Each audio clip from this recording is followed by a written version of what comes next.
morning and welcome to Unity of Tacoma.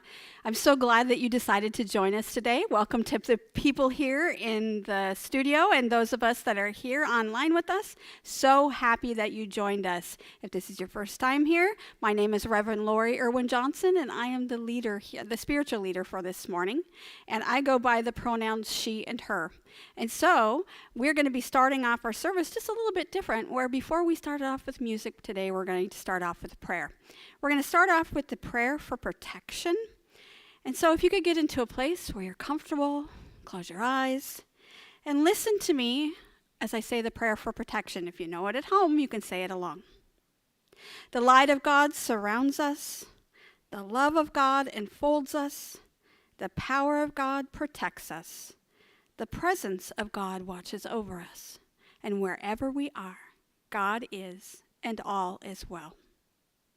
Today, we're going to be talking about mental health awareness. And what we've decided to do here at Unity of Tacoma is we have decided to add a diversity and equity and inclusion program that will allow us to be able to invite speakers that will come in and talk about topics that are important and of urgency today in our contemporary society. Today we're going to be talking about mental health awareness. And although we don't have a guest speaker, you have someone that represents that community here today, and that would be me. So I'm going to be talking about that today, but first I would like to introduce our musical guest, Christine S. Young. She has been here. She is a member, and she is a wonderful person, and I love having her with us every single Sunday. And so she's going to start us off right now with an opening song. So thank you for being here.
Thank you. That was beautiful.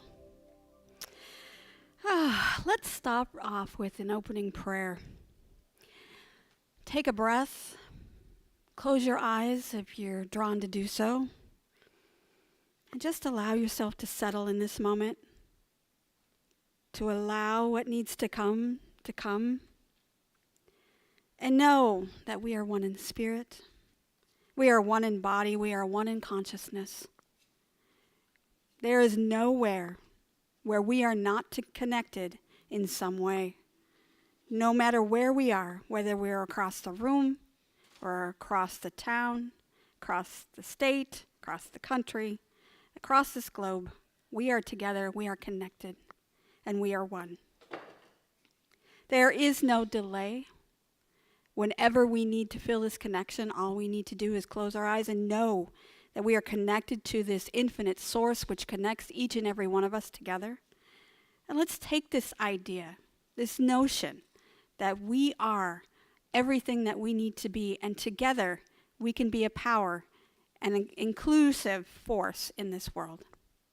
It is a wonderful, beautiful, supportive community here at Unity of Tacoma, and we are so excited to be able to start this new diversity, equity, and inclusion idea and allow the voices that need to be heard, and to share and support and in love, allow this to unfold. Feel the love, spread the love with everyone you know. It is the peace that you are, and so it is. Amen. Our affirmation for today is, I am worthy of receiving the bountiful gifts the universe is sharing with me. I am worthy of receiving the bountiful gifts the universe is sharing with me. Our reading today, I thought about I put this reading in, and then I took it out, and then I put it in, and I took it out. Because I put it in originally because it really struck a chord, and it really meant something to me on the inside. But it also thought, because we are all about positive spirituality, where I was hesitant to put it in because it is kind of negative in its presentation. But I think it's important that it is a voice that needs to be heard, so I decided to read it this morning. The reading is from M. Roy, and she writes, people assume you aren't sick unless they see the sickness on your skin, like the scars forming a map of all the ways that you're hurting. My heart is a prism of, have you tried? Have you tried exercising? Have you tried eating better? Have you tried not being sad, not being sick?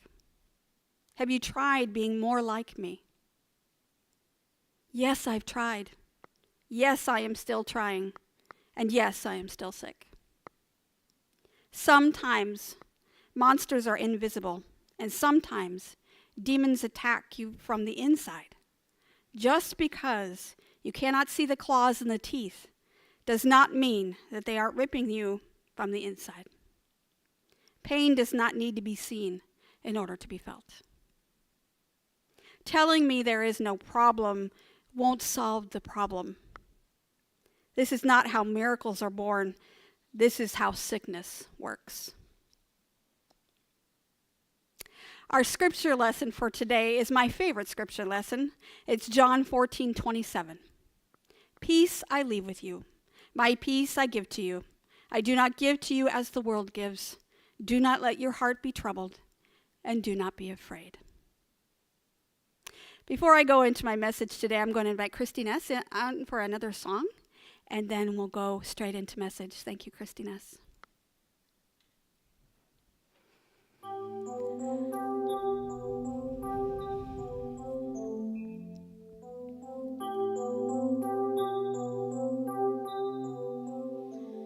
You with the sad eyes, don't be discouraged. How I realize it's hard to take courage in a world full of people. You can lose sight of it all, and the darkness inside you can make you feel so small. But I see your true colors shining through. I see your true colors, and that's why I love you. So don't be afraid to let them show your true colors. True colors are beautiful like a rainbow.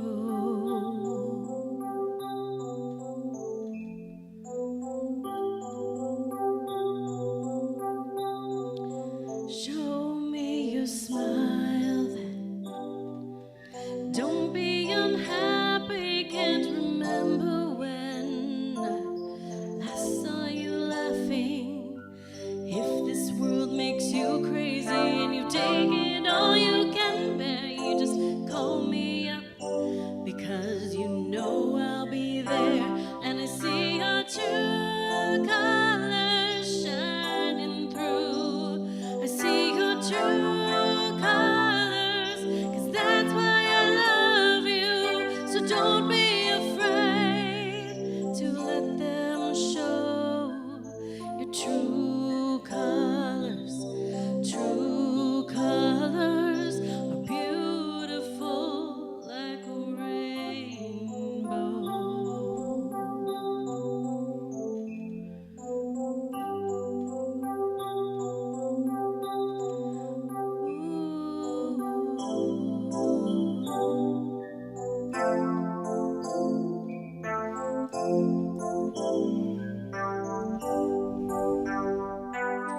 When this world makes you crazy and you've taken all you can bear, just call me up, because you know I'll be there, and I see your true colors shining through.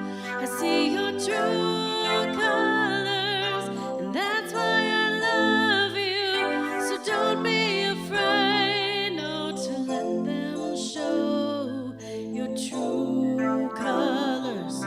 True colors, true colors are shining through. I see your true colors, and that's why I love you. So don't be afraid to let them show your true colors.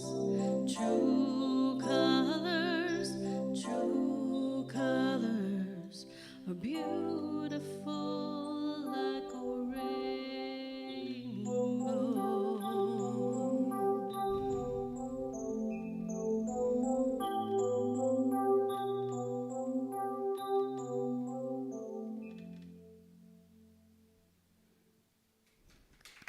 Thank you. I just have to be upfront and honest that this talk is going to be a difficult one for me. Just so you know, just to be transparent and to let you know that I do have feelings and I do get off track, and this might take me there. So, but let's start our talk.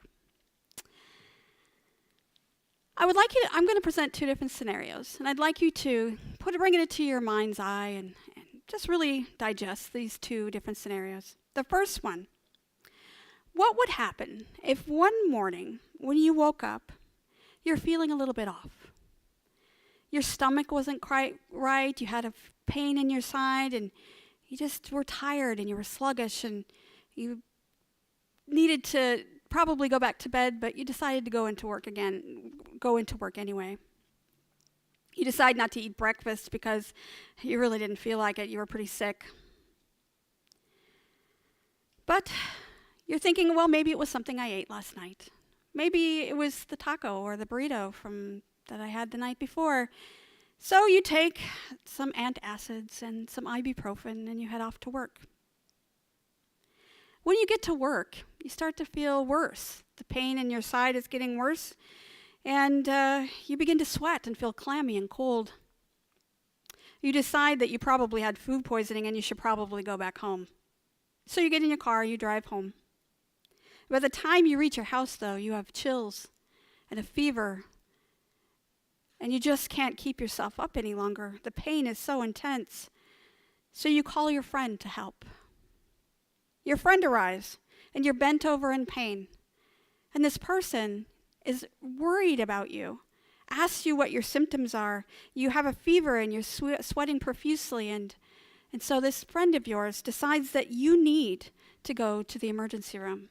You need to get help. When you get to the emergency room nurse takes your history and realizes that you have pain in your side and you have a fever and you are extremely clammy and sweaty and all the symptoms that you needed to be rushed into a room right away.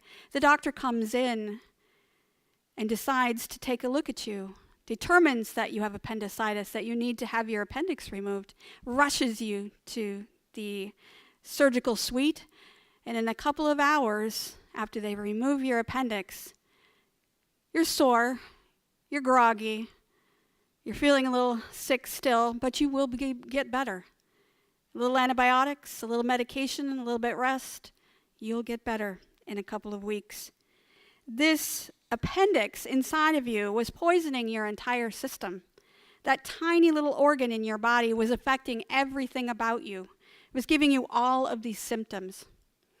The organ in your body was sick, and so were you. So let's take another scenario.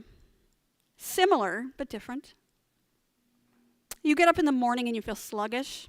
You have brain fog and you're feeling a little on edge. You didn't sleep very well the night before. You had been worrying and you had racing thoughts, and it kept you up all night. Despite your brain and your body feeling so out of sorts, you know you have to go to work, so you get up, you get ready, you take some antacids and some ibuprofen, and move on your way. You go out the door, and immediately you're hit with this feeling of overwhelm. Your heart begins to race, you begin to sweat, you breathe heavily, your muscles in your chest hurt, like a cramp, like you're squeezing, like you're having a heart attack. You can't take a full breath. Your hands begin to shake. Your vision blurs. You can't see. You can't drive the car that you're in now, so you have to pull over. You're frozen in the spot you're in. You can't do anything. You know that your brain is saying you need to get help, that you need to get out of this space, you need to go home. But you're physically unable to help yourself. You cannot move. You feel nauseous. You have body aches. And you just can't get your mind to focus on what you need to do in order to save yourself. Unable to fully help yourself, you realize that you should call someone. So you pick up your phone and you call a friend, and thank goodness that that friend's phone number is programmed already into your phone, because there's no way you would remember those numbers. Your friends come to your aid, but differently than the other friend. This person knows you and believes certain things about you, but sees that you are indeed having trouble. You are definitely in crisis. But because there is nothing that he sees is wrong with you, nothing obvious other than your look of sheer terror and inability to move, he decides to tell you to calm down and relax, and that there's nothing wrong with you. You tell him that you've tried to shake yourself out of this, that you can't move forward, that you cannot move, and that you need his help. He gets impatient, and he knows that you're over dramatic sometimes. He decides you're just trying to get attention, but he relents. He rolls his eyes, he leads you to his car, and he decides to drive you home instead of the emergency room. When you get home, your body is still feeling awful. You have chills and you shake, and your friend is very distant and unconcerned. Knowing that you overreact sometimes, that there really is nothing wrong with you. You just need to suck it up. You need to calm down. He tells you to think positive and to proceed as normal. And he explains that yoga and exercise really help him when he feels stressed out. Maybe you should try it. You begin to feel ashamed, and you feel stupid, and you shut down, and you tell this person, it's okay, I'll be all right. I'm going to feel better. I'm already starting to feel better. So you send that person home, and that person agrees that you will be better if you just had some rest. Tomorrow will be much better for you. Your brain is sick, and it's making your body react that way. No antibiotics, no immediate medicine that's helping your symptoms, no urgent care, no emergency room, just some recommendation that time and rest is what you need. You have a sick organ, which is your brain, and it makes the rest of yourself sick. Like the sick appendix, the brain and the nervous system can also become sick and diseased. Sometimes you are prone to brain and nervous system illnesses just like a person is prone to heart disease and diabetes. And I hate to call it mental illness, but that's the contemporary phrase. I believe that calling it mental illness implies that there is a process of thinking that can help you get out of that phase of the loop that you're in, that your brain has put you in. It is not an intellectual process. It's not something that you're bringing on yourself. It's not something that you can stop on your own. There are certain therapies, cognitive behavioral therapies, that'll help you, give you the tools in order to cope with those racing thoughts. But oftentimes, it's just a tool to help you cope and not a cure. Like a person with lifelong diabetes or heart disease or any other disease, mental illness can be lifelong no matter what kind of therapy or medications that you take. This is something that you have to deal with your entire life.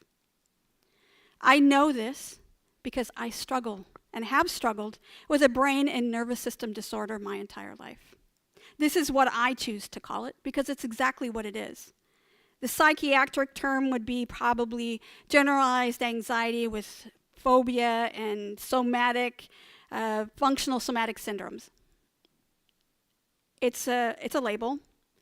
However, whatever diagnosis or whatever name or whatever label they want to put on it, it's still the same. My therapist, my psychiatrist, my psychologist, my doctors may have different names, different labels for everything that I've dealt with in my life. But when it comes down to it, it comes down to the fact that my brain and my nervous system is different than everyone else's.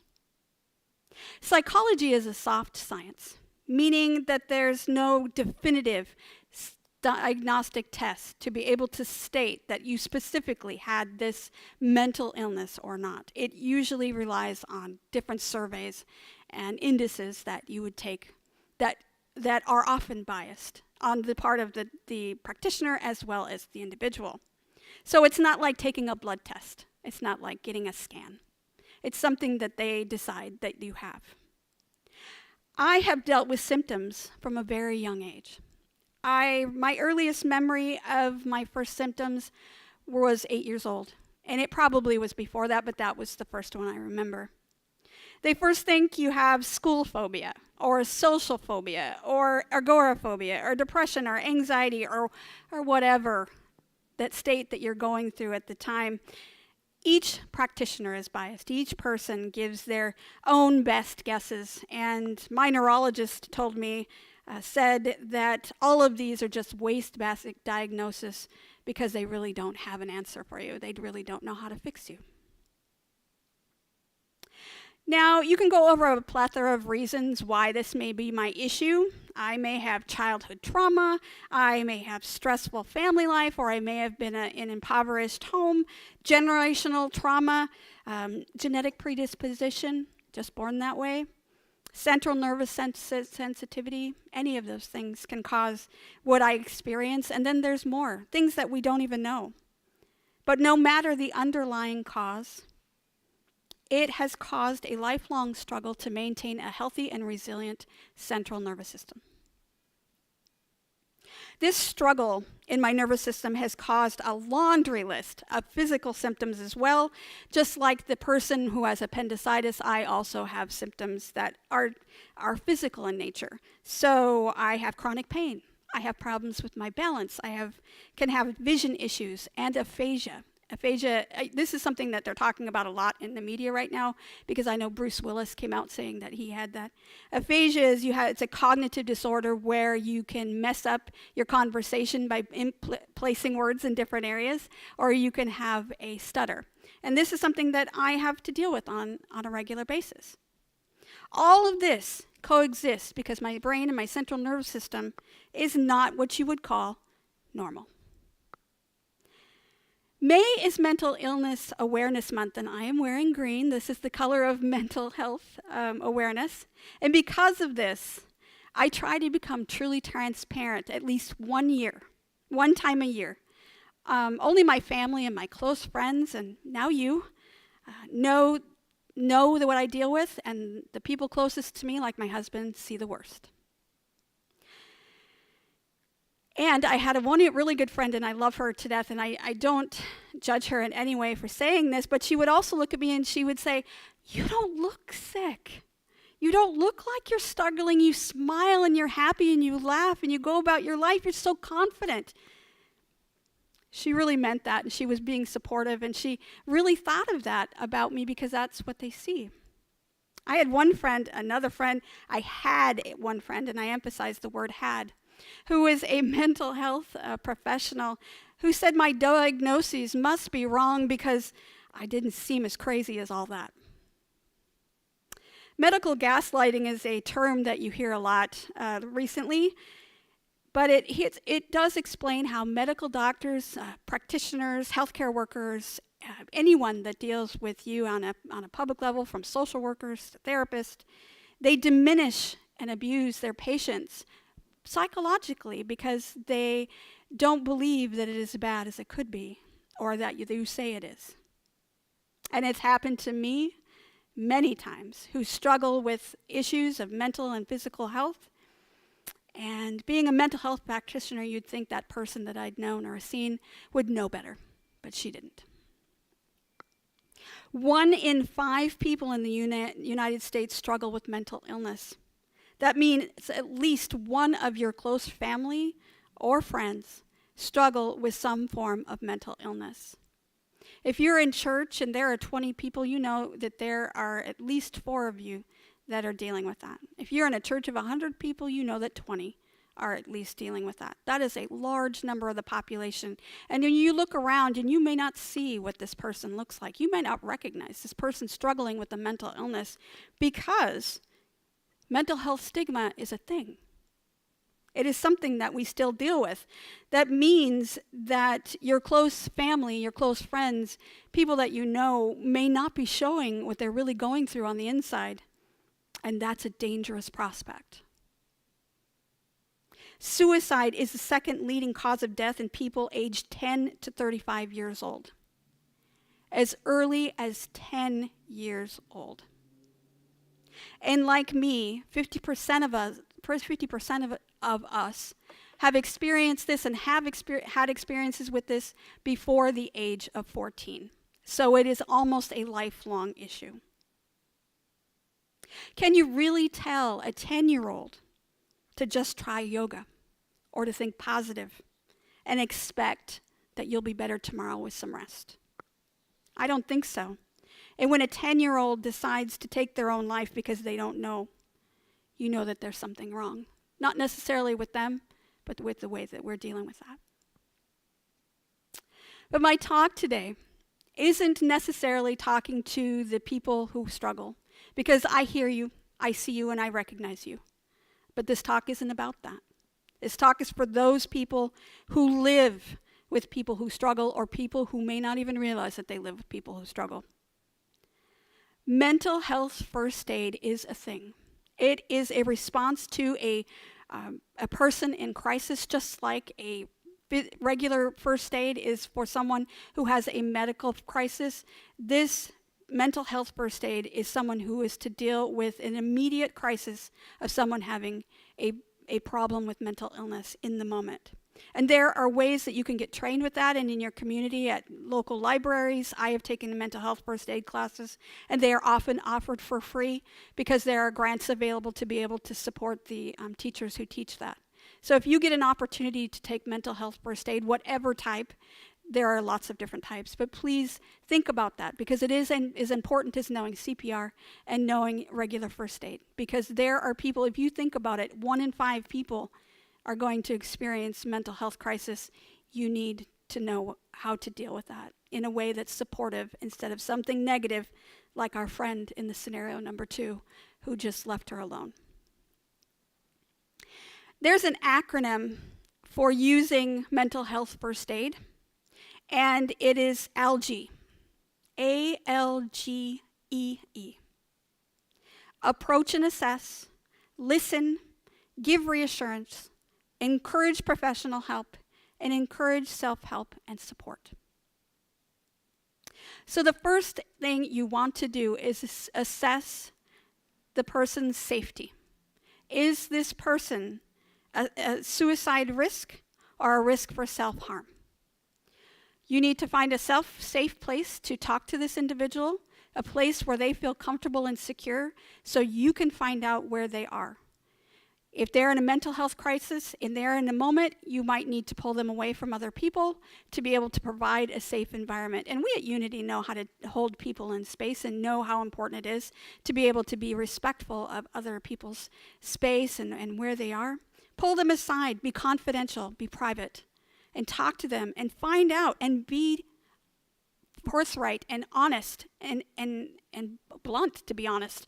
Say, do you have a plan? Are you going to kill yourself? Is this something that's going to happen? Can you tell me if you do? What is your plan? Do you have access to the means to do this, to carry out this plan? Because by the time they get to a plan, the next step is the inevitable. Make sure that you are upfront and find out. And don't think that you're stepping over a boundary or you're not being a good friend by assuming or being embarrassed by asking that question. You could save somebody's life by doing that. So please be honest in a confidential and private manner. Please find out what their means and if there is a means and if they have a plan. Another thing you want to do, and you need to remember, just because they have suicidal thoughts does not mean that they have a plan or they have means. So often people who are mentally ill and have struggled with that, they have thought about that. And that is something that has come through a lot of people's minds. So just because they have the thought does not mean that they're suicidal. But if they have a plan and a means, that's when you need to be concerned. And if that is the case, you need to call 911. There is no other way. Even if they object and say, no, I'll be fine, this is a crisis. This is a health crisis. Call 911. Number 2, listen. Listen non-judgmentally. Now, you need to be empathetic. You need to understand, but you also need to know that their experience is different than yours. No matter if you suffer from a mental illness yourself, or if you know somebody, or your grandma, your grandma's friend had it, it's not the same. You need to listen to their story. Allow a safe space for them to speak and don't interrupt. Because this may be the only time that they've ever said anything to you or to anyone. Allow that safe space. And if they are not comfortable talking to you, then encourage them to talk to somebody else. Because they need to find the root of their problem. They need help. They need assistance. Be accepting. Just allow, knowing that each person is different. Each person, there is no normal. There's no normalized. Everyone is on a spectrum of something. There's always somebody different than you. Everyone is different than you. No one is the same exactly as you. So understanding and accepting that they're different, their experience is different, it should be just the way you deal with your life. But especially in this process, make sure that you realize that their situation is unique and let them tell their story.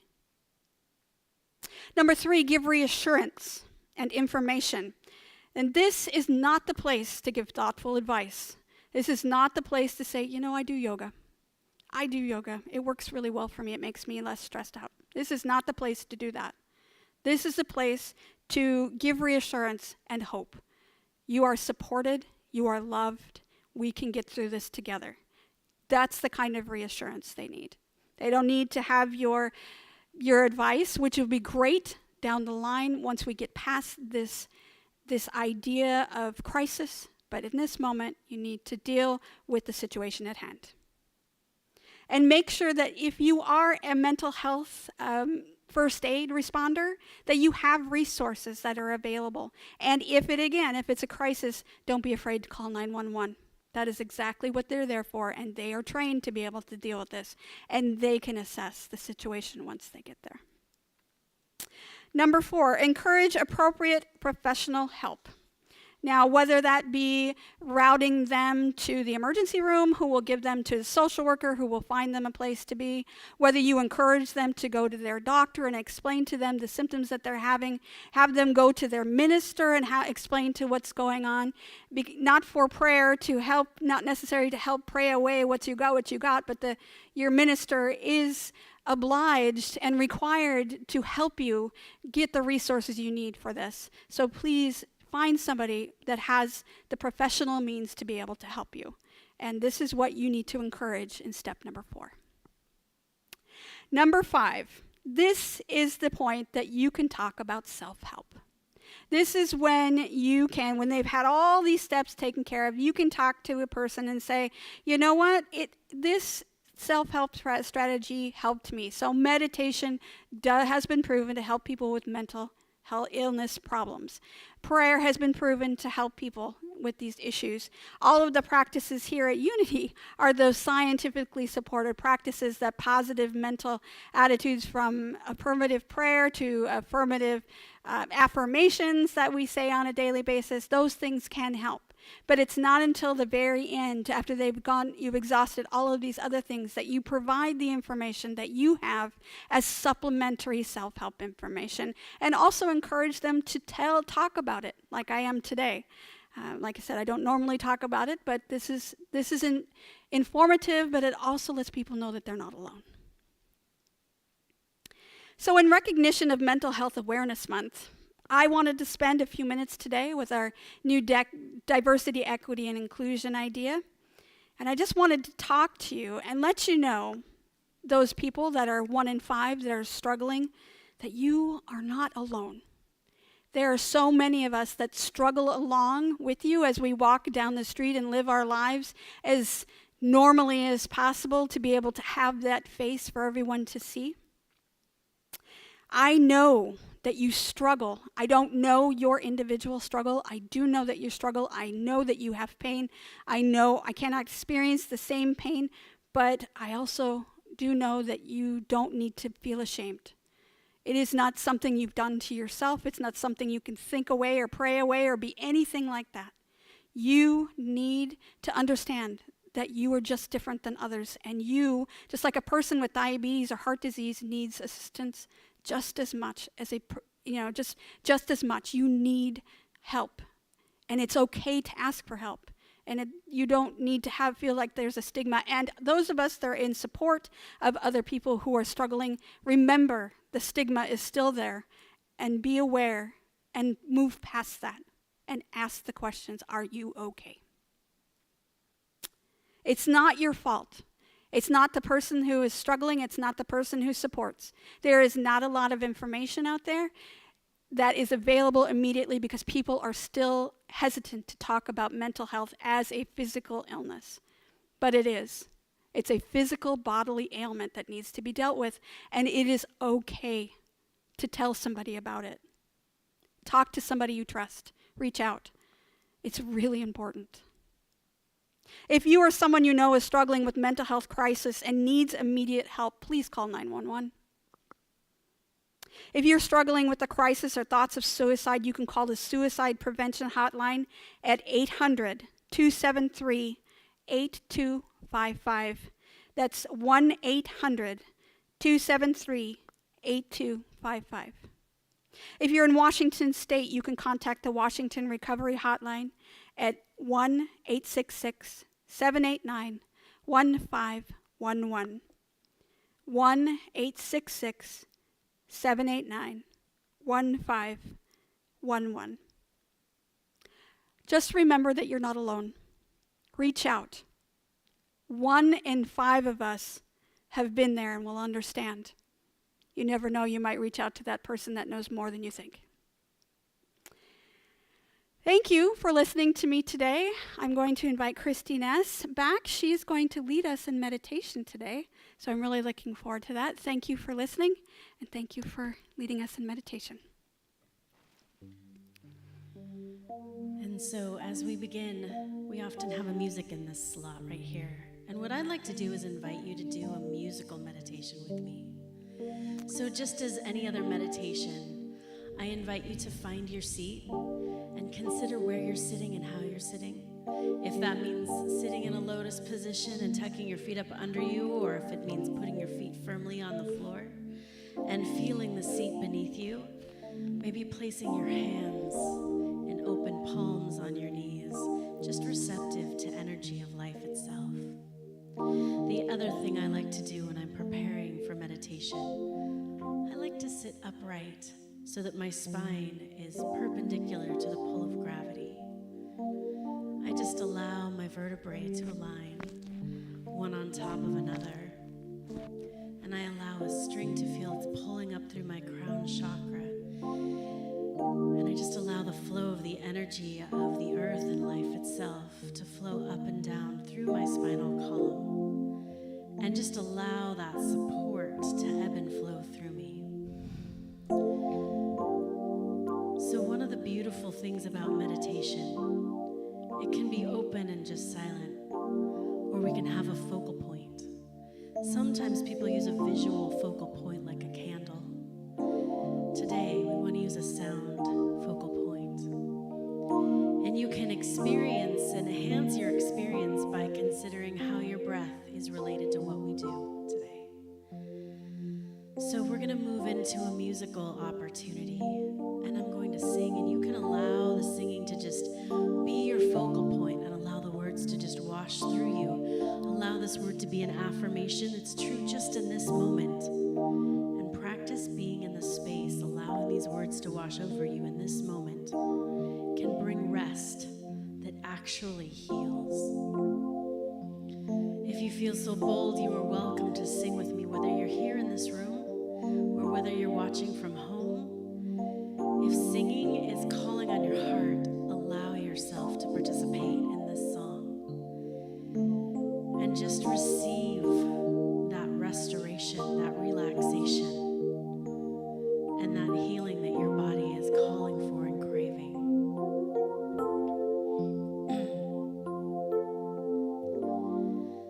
Let there be peace in my mind. Let there be peace in you.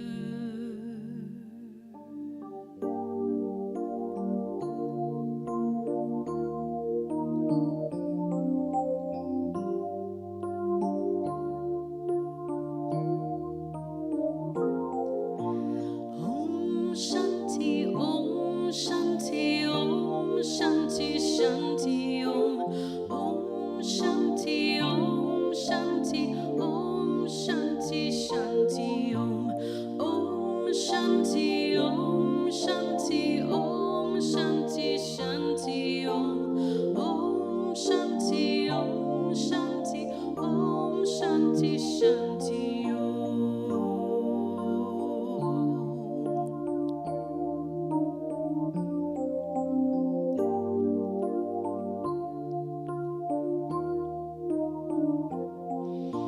Peace inside my mind, God, and only God is moving me. Peace inside my mind, God, and only God I live to see.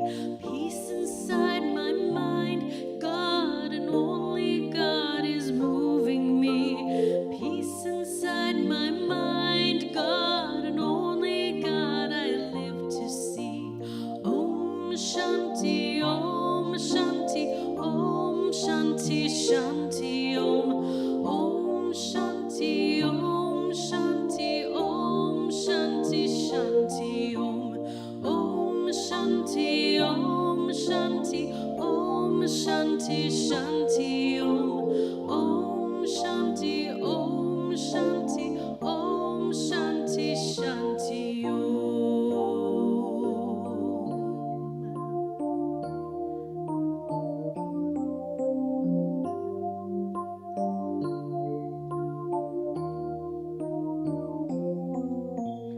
Peace inside my heart, God, and only God is moving me. Peace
So I just invite you to just allow that, knowing that truth, that there is peace in my mind, peace in my heart, and allowing our experience to expand out to experiencing peace on the earth.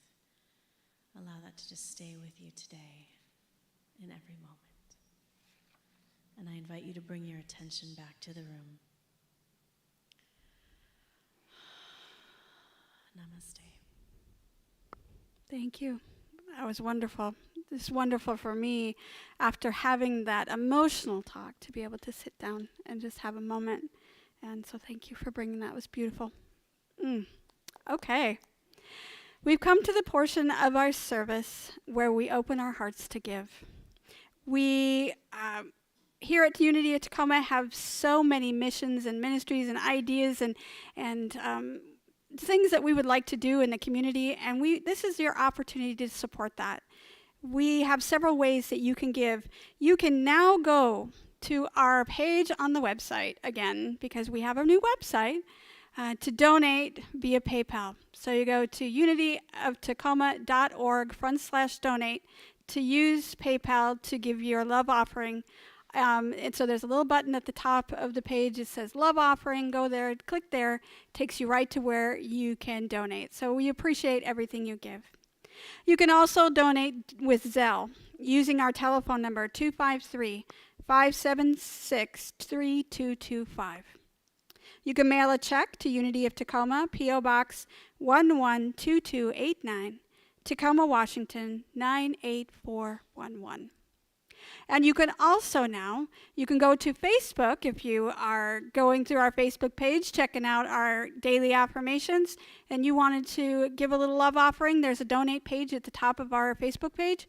Click that and it'll take you to a place where you can use a credit card or you can use PayPal there as well. So there are no fees there for us. That's absolutely awesome. So take your opportunity however way you would like to share. We would appreciate in all the ways that you can give. And as you prepare to give, please visualize and hold the intention of prosperity within your hands, allowing it to serve through you and as you. Jesus taught us in Luke 6:38, give and you will receive. You will be given much, pressed down, shaken together, and running over. It will spill into your lap. The way you give to others is the way God will give back to you.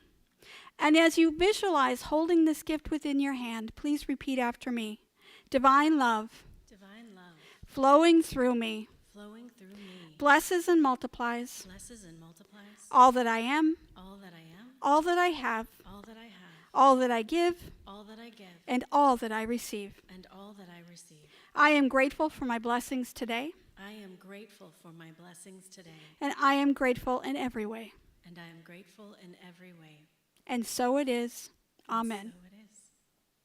May the blessings of your gift bring so many blessings back to you. We are thankful from the bottom of our hearts here at Unity of Tacoma, and we love that you support us as we support you. So thank you.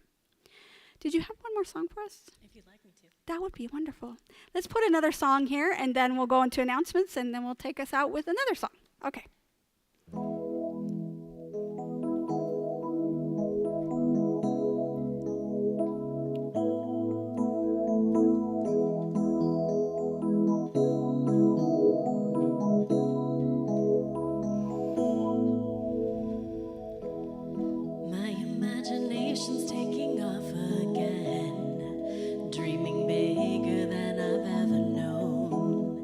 Dreams so big I don't know where to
oceans wider than space.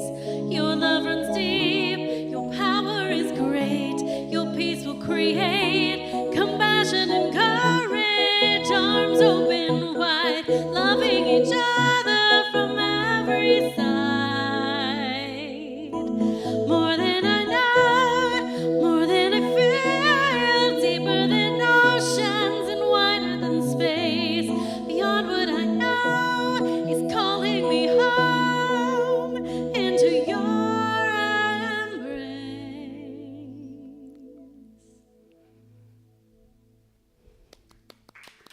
Thank you. Is that your song? Did you write that? Yeah, that's an original. I thought so. That's beautiful. I love hearing it. Thank you.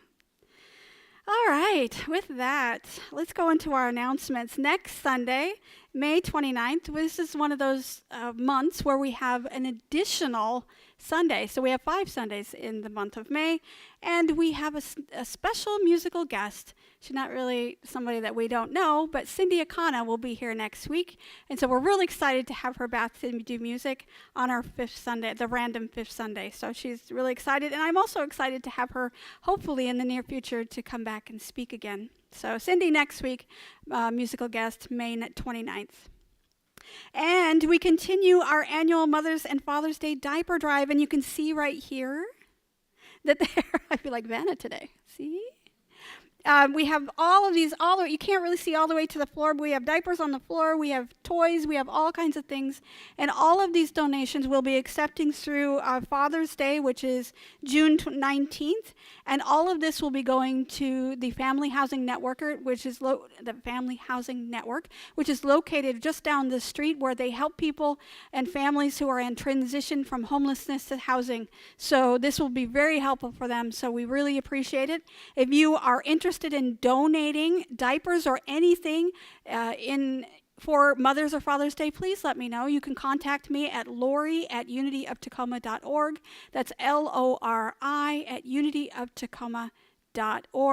Or if you're interested in just donating some money so we can purchase the diapers, you can do that via Zelle, you can do that through PayPal, you can do that on Facebook, and just let us know in the message area that this is what you would like it for, that you would like that to go to the baby diaper drive, and we'll certainly take care of that. So please help us out so we can make this pile really huge before we take them over there to the Family Housing Network. If you like what's happening here at Unity of Tacoma, please like and share us on social media. We are all over the place. We are on Facebook, we're on Instagram, we're on YouTube, we're on TikTok even. And so we have so many things going on. See, just check us out if you're on social media. And if you are on social media, share, like, subscribe, wherever you can, just to let people know that you are spending your time with us, whether it be on Sunday or sometime later during the week. Please let them know what you're doing and let us know. We're pretty cool here, so we would love to have you. And if you're watching on YouTube, please comment. Please comment below. Let us know that you're there. Just say, hey, I was here. I liked your service, or thank you for that information, or whatever you want to play, as long as it's nice.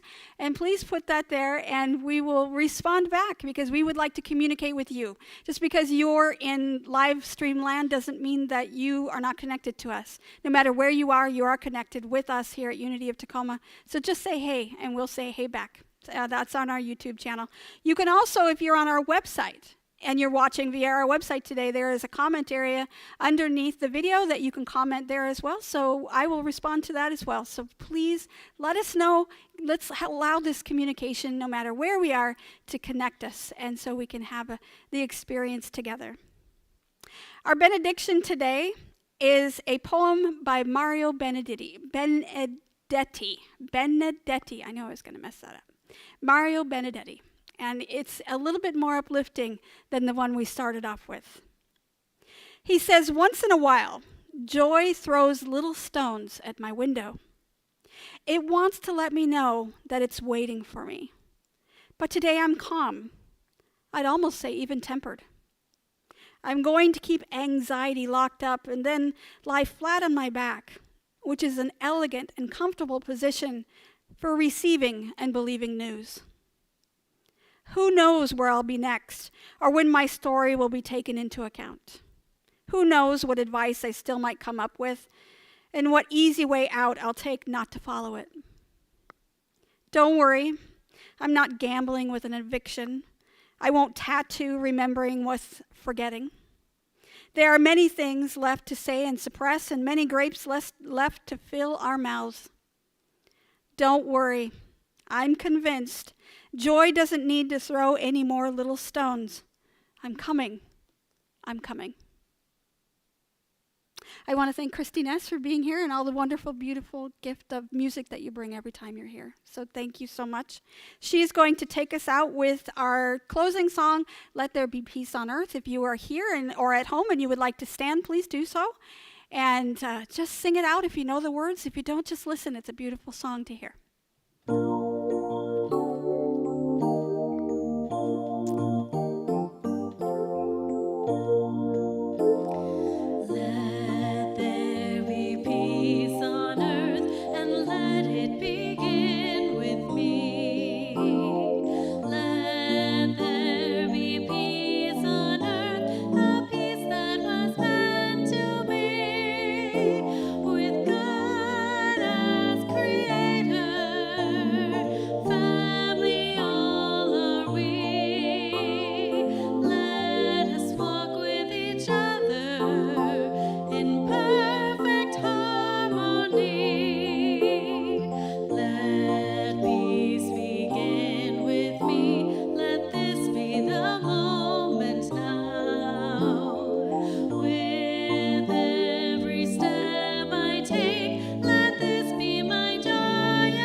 Thank you, everyone. You have a wonderful week. Bye-bye.